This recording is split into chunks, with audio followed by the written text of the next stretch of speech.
Hola, mi nombre es Sebastián Arias Duque, director de Unidad Vectoral de Arquitectura UBA.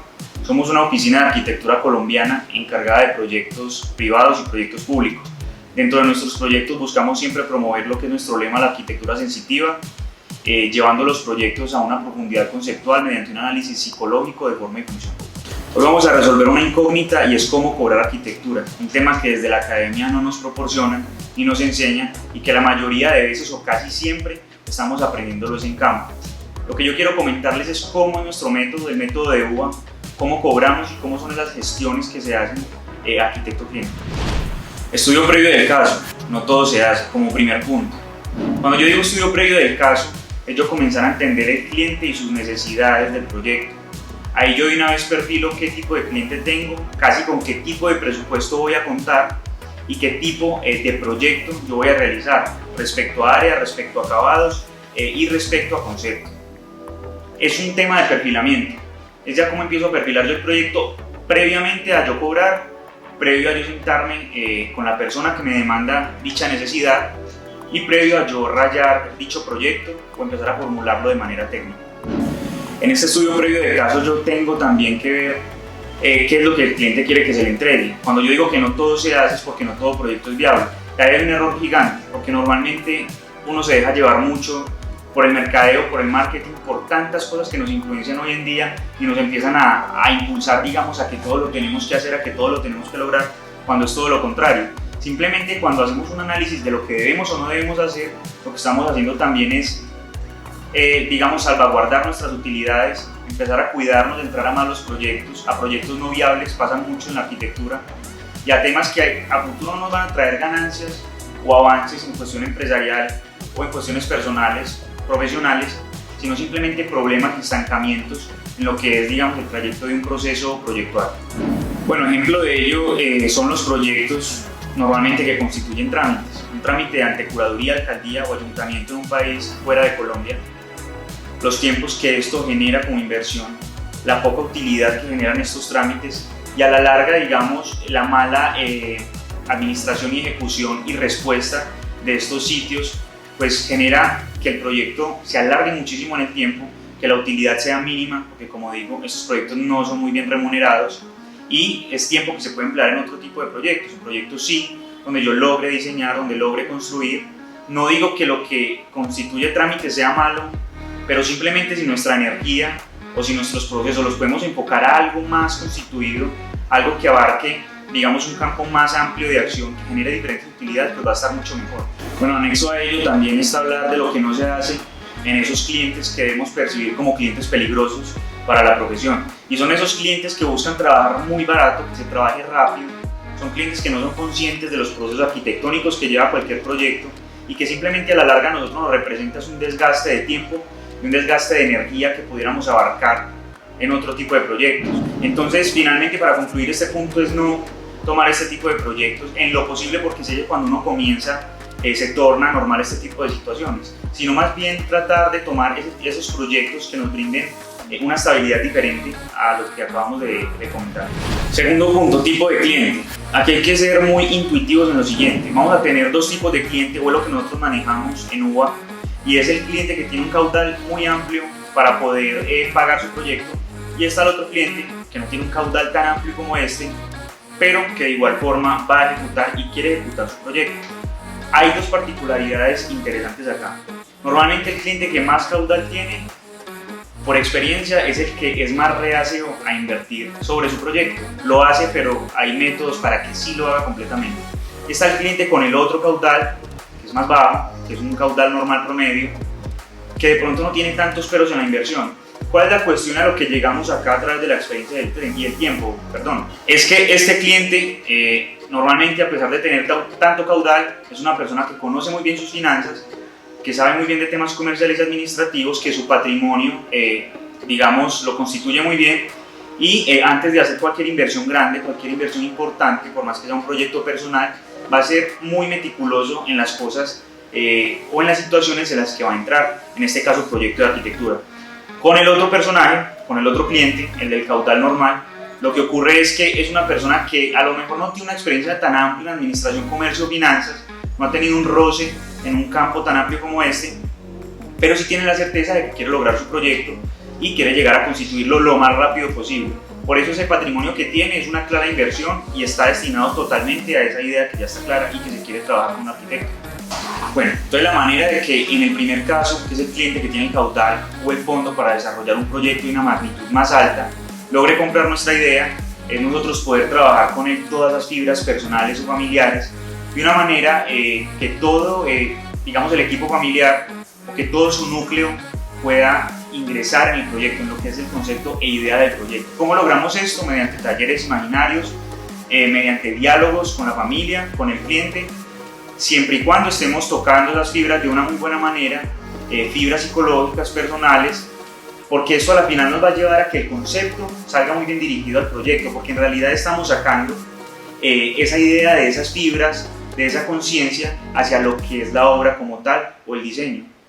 Entonces, claro, finalmente si yo logro que el cliente se convenza de que sus necesidades emocionales, psicológicas, familiares y de proyectos de vida está siendo resuelta, el cliente va a comprar la idea, el cliente va, digamos, a administrar ese caudal netamente dirigido a lo que es nuestro concepto y nuestro proyecto. La idea se compra. El otro caso, que es el cliente con un caudal, digamos, más equilibrado, no tan acaudalado como este, va a ser el caso de que a este cliente también entramos por la filosofía de nuestra empresa, que es el tema emocional y sensitivo, tocar sus fibras, pero no es un tema tan primordial. Aquí lo que hacemos es generarle una seguridad diferente a este cliente, porque este cliente ya tiene una idea clara de inversión, ya sabe que lo va a hacer, no necesita tanto trabajo emocional y psicológico como nuestro cliente acaudalado, sino que lo que hacemos con esto es garantizarle unas seguridades administrativas, garantizarle que esta inversión va a ser bien lograda, que va a ser dirigida netamente también a obra, que va a tener garantías con nosotros de que la ejecución va a ser completa, y cuando nosotros brindemos la seguridad mostrando la experiencia que hemos tenido, mostrando el tipo de proyecto que se le va a hacer, obviamente también mostrando el proceso emocional que llevamos en otros lados y tocando las fibras necesarias del cliente y su núcleo, pues allí el proyecto va a resultar viable obviamente. También compra la idea, a pesar de no ser un trabajo tan emocional como nuestro primer caso, pero en un trabajo administrativo bien dirigido, un trabajo financiero claro, que el cliente tenga claro, valga la redundancia, cómo estas inversiones van a ser aplicadas, se compra la idea. El primer cliente me compra emociones, conceptos e ideas. El segundo cliente me compra garantías, seguridad y una buena inversión. Entonces tenemos tipos de proyectos. Básicamente en esa conjugación de lo que es cliente-proyecto, siempre tengo que saber yo cuál es el campo de acción y necesidad a resolver. Cuando pensamos en cobrar y en el paquete que se ofrece a cada proyecto, en temas de vivienda lo que se ofrece es un paquete de planimetrías, un paquete de visualización que corresponde a renders y video, obviamente siempre enfocado a la idea y a lo que es la concepción y necesidad del cliente. En temas comerciales es la misma situación. Hacemos una planimetría, de pronto una cuestión de imágenes más amplias, diferentes tipos de videos, porque normalmente también estas superficies son más amplias y grandes, pero enfocado a la idea del cliente, a la concepción del cliente, pero también a lo que corresponde a toda su clientela, a lo que es la necesidad de su negocio desde el exterior, lo que está demandando ese público. Ahora en lo industrial, básicamente lo mismo que nombramos anteriormente, solo que acá hay una variable, y es que hay una simpleza en cuestiones internas.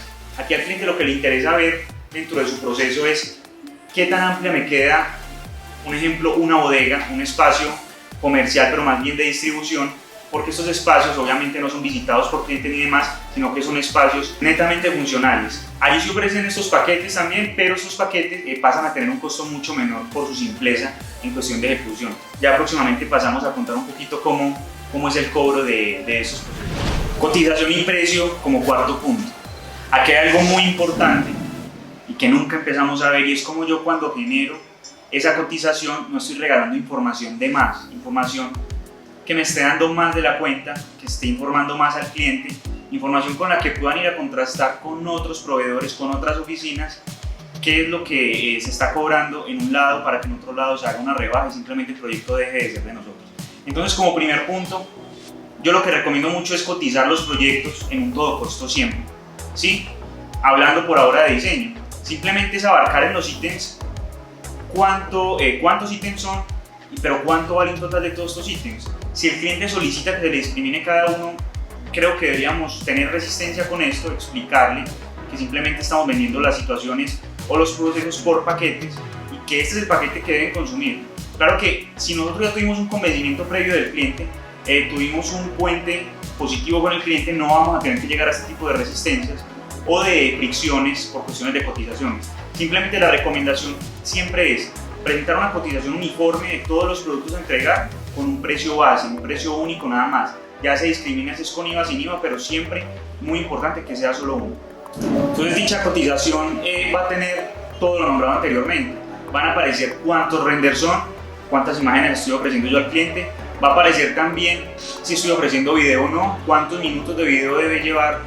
Si es planimetría muy específico, ¿qué cosas de planimetría lleva? Básicamente planta, alzados, fachadas, cubiertas, detalles constructivos, si son temas estructurales o ya sea algunas solicitudes de más en la cotización. Aparte de esto, aparecerán otras cuestiones también que esto lo deviene cada proyecto. Si es un tema de interiorismo, pues ya aparecerá una cartilla, un libro o una base diferente que constituye este elemento. Entonces ya es de acuerdo al proyecto, como nombramos anteriormente, en otros puntos, ¿qué lleva esa cotización? Pero siempre, y hay que ser muy repetitivos en esto, no regalar cotizaciones indiscriminadas. Eso es un gravísimo error que se comete desde la arquitectura, que en la academia tampoco nos están inculcando cómo empezar a cobrar o estructurar estas cotizaciones, y es ahí cuando los trabajos se pierden. O se van de la oficina y simplemente otros colegas o la competencia pues los va a realizar. Quinto punto, formas de pago. Este quinto punto va anexado a las cotizaciones porque la forma de pago es yo como le estoy explicando al cliente que debe pagarme el proyecto. Antes de esto, obviamente, mi cliente ya debe estar igualado a lo que soy yo como persona, como profesional, porque muchas veces empezamos a endiosar esos proyectos, esos clientes, y es ahí cuando nuestra utilidad se ve afectada porque simplemente hay un desbalance en cuestiones personales, en cuestiones sociales, y es algo que debemos evitar. Por eso es importante yo al cliente tratarlo casi de tú a tú, de una manera respetuosa siempre, con la sensibilidad del caso, pero nunca poniéndolo en un lugar que no debe ser, simplemente volviéndolo terrenal, por así decirlo. Entonces, estas formas de pago corresponden al porcentaje que me desembolsan en un principio del proyecto. Normalmente, en el mercado colombiano, se pide o se solicita un 60% del desembolso total del proyecto, basémonos en diseño, para comenzar dichos diseños. Cuando ya hay anteproyecto, cuando ya hay avances muy amplios, que eso ya lo define cada quien, se solicita otro 20% de ese porcentaje total. Una vez yo entrego a satisfacción, simplemente ya yo cobro el total del proyecto, el cliente firma una acta de entrega del proyecto, cosa muy importante que eso quede claro, que le entrego digital y le entrego físico dicho proyecto. Hay un punto también tabú e importante, y es que dentro de la cotización no debo yo especificar cuántas veces se va a cambiar o se va a corregir el proyecto. ¿Por qué? Porque ya hubo un trabajo previo de concientización del cliente, ya hubo un trabajo previo de relación, de conocer a ese cliente, de perfilar el proyecto, y es en ese trabajo que yo le tengo que dejar claro, de igualarlo a él también a mi altura, a mi nivel, y dejarle claro de que el proyecto va a tener muy buenas respuestas. Allí es importante obviamente siempre presentar un buen producto, porque lo que me genera eso es que las modificaciones o correcciones que se hagan no van a ser tan amplias. Hay que hacerlas, es normal en todo proyecto, no podemos ser reacios a eso. Ahora, cuando hagamos las correcciones, lo que tenemos que tener en cuenta, y es un punto muy sutil entre una cosa y otra, es que las correcciones no deben ser enfocadas a un cambio total del proyecto. Si el proyecto ya tuvo un recorrido, un proceso de meses, de días, simplemente el cliente no puede llegar, y eso hay que especificarlo en contrato, que es nuestro próximo tema, de que el proyecto no debe sufrir un cambio abrupto en todo el proceso, porque lo que va a generar es una reinvención de cosa totalmente perjudicial para nosotros y para el proyecto. Ahora hablemos de precios. ¿Cómo cobro yo ese metro cuadrado en cuestiones de diseño netamente? Cuando nos relacionamos a vivienda en Colombia, hablando en moneda colombiana, mi precio de metro cuadrado en diseño puede oscilar entre los 25.000 pesos a los 35.000 pesos. La variación es la siguiente: es la calidad de proyecto en cuestiones de visualización, de planimetría o experiencia que yo esté brindando. Eso ya lo definirá cada uno. El cliente también definirá si paga lo que le está pidiendo el arquitecto o la empresa que provee el servicio, o no lo paga simplemente.